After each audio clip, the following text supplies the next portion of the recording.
Good evening everyone and welcome to an Oz Cyclone Chasers Cyclone video update for the nation today, the 9th of January 2015.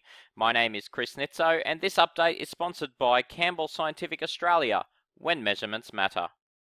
Across northern Australia right now we can see two really large areas of thunderstorm activity. The first one in the Gulf of Carpentaria and the Northern Peninsula, and the second one here in the northwestern parts of WA. Now this area here in the northwest parts of WA is going to push to the southeast, is going to create floodfalls across central Australia and South Australia, so certainly a very important period of weather for that part of the continent, and any flood warnings should be taken seriously because some of the model guidance is showing some very heavy rainfall overnight tonight and also tomorrow.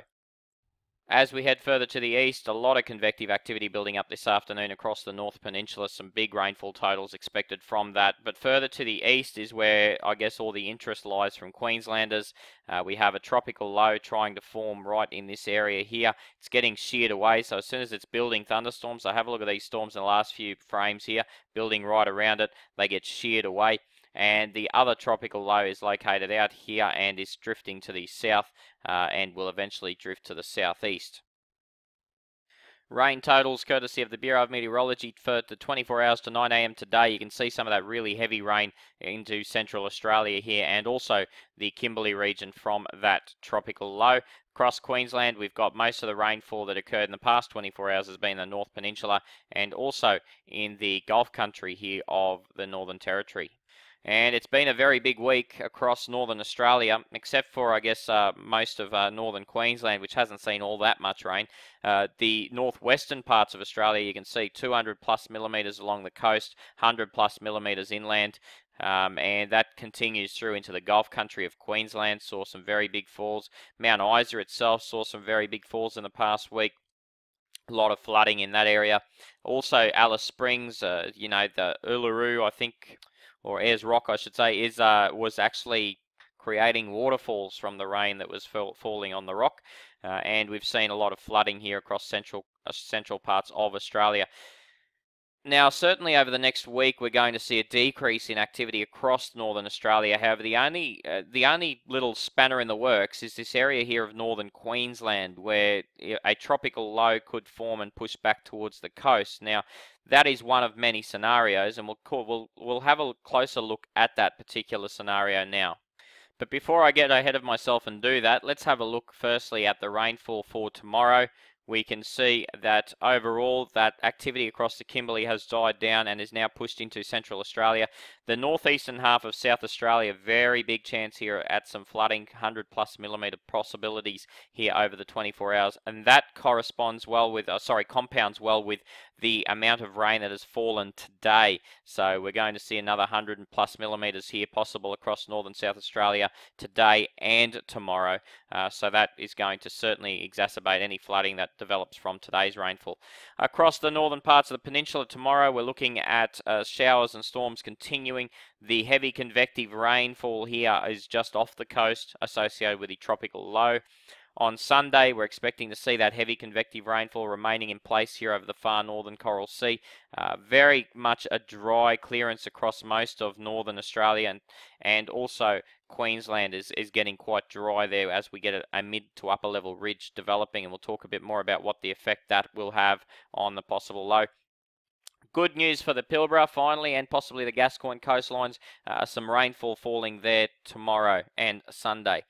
On Monday, the rain around the Pilbara and Gascoyne starts to become more isolated. An inland trough across Queensland creating isolated showers and storms.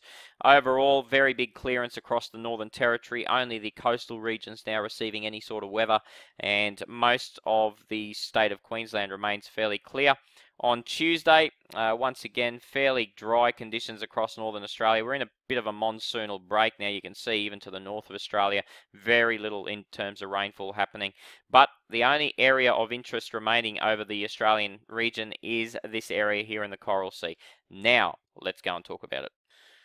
So our low, quite difficult to locate, but it is here. It's not actually anywhere near any really strong convection. We're only starting to see some strong convection here on the eastern semicircle of the low. So if we were to pause this satellite animation right now and have a look at where the low would be located, the low would be located right there. So you can see that we're starting to see heavy convection just here on the eastern semicircle of it.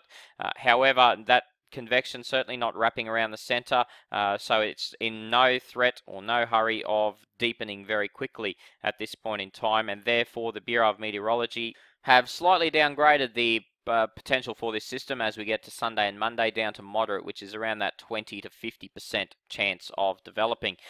So the wording here is a monsoon trough lies over the far northern Coral Sea. There's a weak low, and I just showed you where that is. And the development, there is likely to be some development next week, but whether it gets into tropical cyclone status or not too sure yet. The lows expected to remain offshore off the Queensland coast in the short term, but on Monday some interesting things happen, and we'll talk about them now. So as of today, this is a chart here showing us the wind strengths in meters per second of the winds at around about 1.5 kilometers above the surface of the Earth. Now this is going to be the level that is going to be steering this tropical low while it remains very weak and without any sort of deep convection around it. Now when it does develop some deep convection, a different steering mechanism will apply.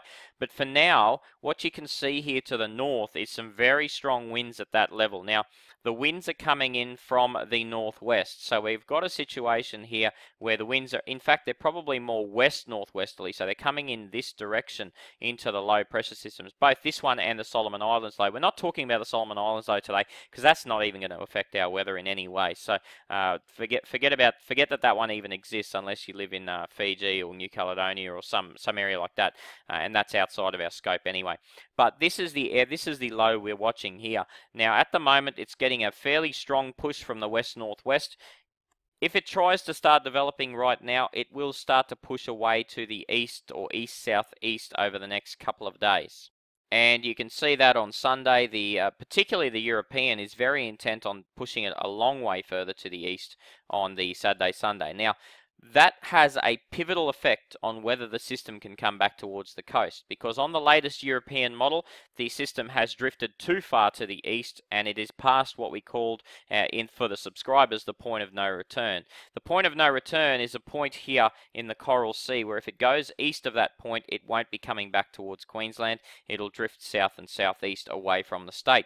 If it remains west of that point of no return, the system will drift back towards the Queensland coast. The reason that happens is pretty clear cut, in fact, because what we see over the region is a situation where we have an upper level trough that's going to try and push anything that's located here in the central and eastern Coral Sea out here to the southeast, or at least the south. We also have a developing upper level ridge. Now it hasn't developed yet by tomorrow, but we see the first signs of it developing on Sunday. Now, of course, the European in this latest run has pushed the system that far to the east that the upper level trough is now the major steering influence. So it's going to try and drag this system out here to the south or southeast. And the upper level high that's trying to develop over Queensland and stabilizes the state is not strong enough at this point in time to exert a different steering mechanism on the system. If we fast forward out to Tuesday morning, the upper level high has now become established over Queensland, and that means that if the system lies here in the northwest Coral Sea, it will track back towards the coast, and it will more than likely hit the coast. However, if the system lies too far to the east, the upper level trough here is still strong enough, and it should capture the system and drag it away to the southeast. And so here is the area that we mentioned is what we call the point of no return, is this line, almost you could draw it here to here. And if the system lies anywhere north and west of that point, the system is likely to push back towards the Queensland coast. If the system lies east or south of that point, the system is likely to track away from the Queensland coast. So that is the current steering pattern that is forecast to develop, and that's what makes this quite a difficult system to anticipate movement for, just because of exactly how far east it pushes over the next couple of days. And the end result varies very wildly, depending on exactly how far east it pushes. I mean, you've got a situation here where the Bureau of Meteorology's access model has the system crossing the Cape around Cooktown as a tropical low on Tuesday. You have a situation where the CMC model makes it cross the coast between Cairns and Townsville on Wednesday as a tropical cyclone. You have another situation where the GFS makes it cross the coast around between Cairns and Townsville as a weak tropical low. You have another scenario where the system continues to track southeast. As I mentioned, it gets past that little point of no return and moves off to the southeast. And another one where it moves past the point of no return and off to the southeast. Another one where the system develops into a cyclone and hits the coast around Cooktown. Another one that hits the coast just to the north of Cooktown, just around Cape Melville. And another one that just simply kills the system off in the central Coral Sea. So you can see there's such wide variability in the model guidance at the moment, folks, that it's pretty silly of us to try and tell you that it's going to hit the coast or it's going to miss the coast. There's just too much doubt at the moment. And when it comes to intensity, you saw the differences there. We had a couple of models showing a tropical cyclone. We had about 70 or 80% of models showing a tropical low. So even that is fraught with danger. So we won't know too much more now until Monday as to whether the system will come back towards the coast. We'll have subscriber updates for the Queenslanders in your subscription section of the website daily between now and Monday, but our next national video update to the public will not be issued until Monday because there's not going to be any real big changes here. If it does develop into a cyclone, it's not going to be threatening the coast anytime soon.